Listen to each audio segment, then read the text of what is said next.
नमस्कार, मैं अम्बी वर्मा और आप देख रहे हैं दैनिक समाचार। तो चलिए आगे बढ़ते हैं कुछ खास खबरों की ओर।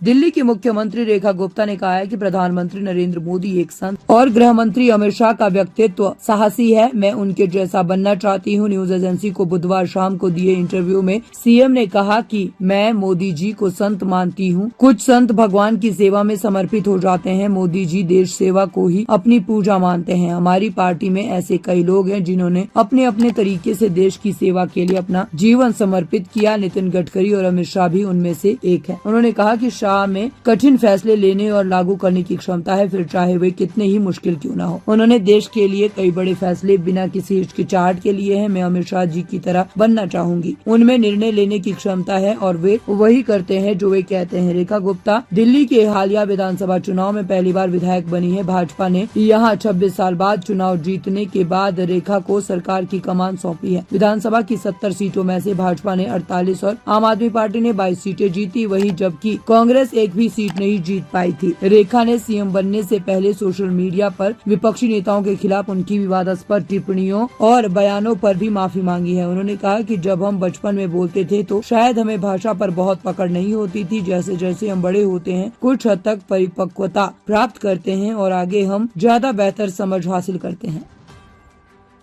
कि साथ चलने का इरादा जब जवां हो जाएगा, आदमी मिल आदमी संकार वहां हो जाएगा।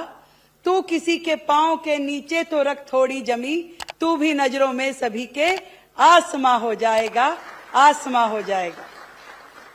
सच में केंद्र सरकार और राज्य सरकार जब तक एक दिशा में एक लक्ष्य के लिए काम ना करें तो कैसे जनता उस बीच में पिसती है, इसका उदाहरण दिल्ली की जनता थी।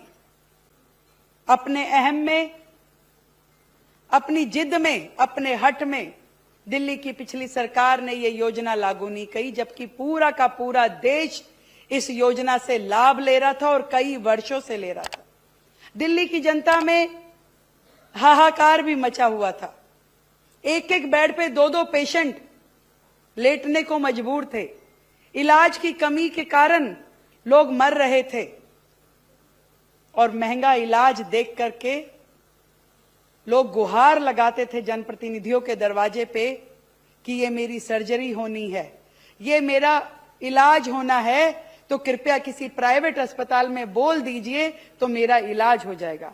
प्राइवेट अस्पताल भी कैसे धक्के मारते थे लोगों को कि हम नहीं ले सकते, हम इलाज नहीं कर सकते।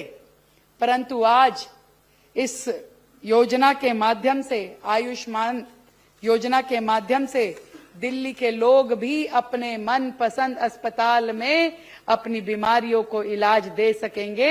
ये हम दिल्ली वासियों के लिए बहुत खुशी का अवसर है।